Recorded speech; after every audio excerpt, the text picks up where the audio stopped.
Est-ce que vous avez une assurance? Auto, habitation, mutuelle santé ou téléphone peut-être? Mais pourquoi est-ce que vous avez une assurance? Alors oui, c'est au cas où, en cas de souci.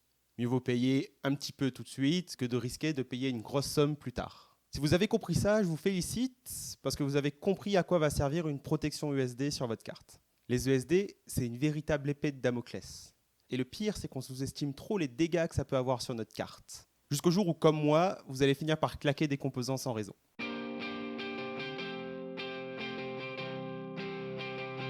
Bonjour et bienvenue dans cette petite vidéo. Aujourd'hui, je vais démonter quelques idées reçues sur les USD dans le but que vous puissiez y voir plus clair sur ce phénomène et mieux protéger vos cartes. Je vous rappelle qu'il y a un épisode du podcast qui est disponible et qui en parle plus longuement. Donc vous pouvez le retrouver sur pcbphilo.com/podcast. Et dans ce podcast, je vous donne toutes les clés pour intégrer au mieux les protections USD sur votre PCB. On commence tout de suite avec l'idée reçue numéro 1. Je pense que c'est la plus répandue, c'est qu'il faut se prendre pour Zeus pour détruire son PCB. Vous savez, vous n'avez pas besoin de sentir quelque chose ou de voir un éclair jaillir pour détériorer votre carte. Personnellement, quand je parle de SD, le petit nom que j'aime bien lui donner, c'est la panne sournoise.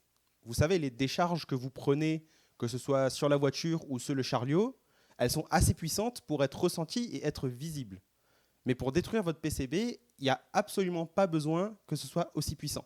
Le simple fait de toucher votre carte, même si vous ne sentez rien, même s'il n'y a aucun éclair qui sort, si vous étiez chargé, vous avez envoyé une ESD à votre PCB et vous pouvez l'avoir détruite. Du coup, une fois que vous avez supposé que vous avez subi une ESD, vous avez deux choix. Soit vous mettez le PCB de côté et vous travaillez avec une nouvelle carte, soit vous continuez à travailler avec votre carte actuelle. Généralement, dans un contexte d'entreprise, si ce genre de choses se passe, on met la carte de côté et on va tout de suite prendre une nouvelle carte pour travailler dessus. On préfère changer la carte tout simplement parce que au moindre bug, le spectre de l'ESD planera sur notre tête et on sera incapable de savoir exactement d'où vient le problème. C'est aussi pour ce genre de problème qu'on ne fabrique jamais de carte à l'unité, même quand on fait des tests. Après, je conçois que quand on développe un projet pour soi, c'est beaucoup plus difficile de se dire qu'on va balancer sa carte sur un doute. Mais rappelez-vous bien que l'ESD peut détruire complètement votre composant, ou seulement partiellement, ou provoquer des bugs qui risquent de changer son comportement. Ce qui fait que pendant le développement, vous risquez d'avoir des soucis qui soient liés à ça. L'idée reçue numéro 2, c'est de se dire que son composant est protégé et que du coup, on n'a pas besoin de rajouter de protection supplémentaire à l'extérieur. Alors oui, chacune des pattes de votre composant est protégée. Mais il ne s'agit pas de protection à l'échelle du système au niveau PCB, mais simplement des protections pour la manipulation du composant seul pendant les étapes de la fabrication du circuit. Une fois que le composant est intégré à votre PCB, il y a d'autres phénomènes qui rentrent en compte et la nature de la décharge est plus du tout la même que celle qui est donnée dans la datasheet de votre composant pour le protéger. Si vous avez écouté le podcast, vous savez qu'il y a plusieurs types de décharges et plusieurs profils différents et des puissances différentes. Quand vous allez regarder la datasheet de votre composant, vous allez voir que les protections sont données pour des modèles HBM ou CDM.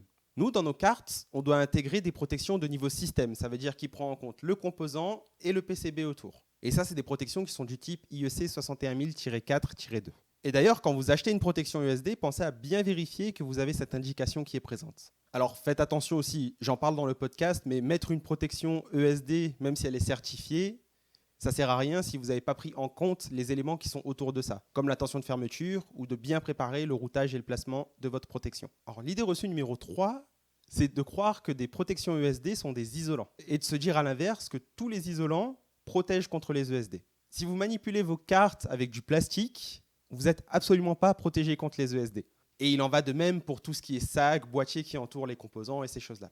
D'ailleurs, il y a une excellente vidéo de EEVblog que je vous mettrai en description qui démontre justement que ces protections sont absolument inefficaces face aux ESD.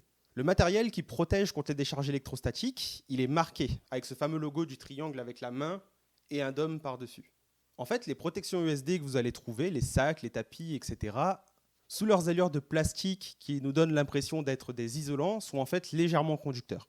Et c'est justement ça leur intérêt. Le but, c'est de retirer l'excès de charge entre les différents éléments pour éviter qu'une décharge plus puissante se produise. Pire encore avec les matériaux ou les tapis en plastique, c'est que vous risquez de polariser votre PCB et de provoquer des ESD lorsque vous allez manipuler par exemple avec votre fer à souder.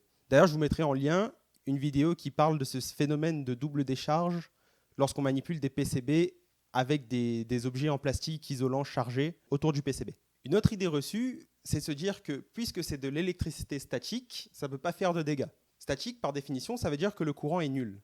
Et parfois, ça peut amener à une réflexion biaisée qui est qu'une ESD a un courant nul. Alors que ce n'est pas du tout le cas. Le mode décharge, il est là pour ça. C'est une réserve d'électricité statique qui se décharge. Donc pendant la décharge, il y a une circulation de courant. Je ne sais pas si vous voyez les vidéos un peu slow motion de ballons de baudruche remplis d'eau qu'on fait éclater. Et une ESD, c'est exactement la même chose. Ça veut dire qu'on a l'eau qui est là, qui est présente, qui ne bouge pas, qui est statique.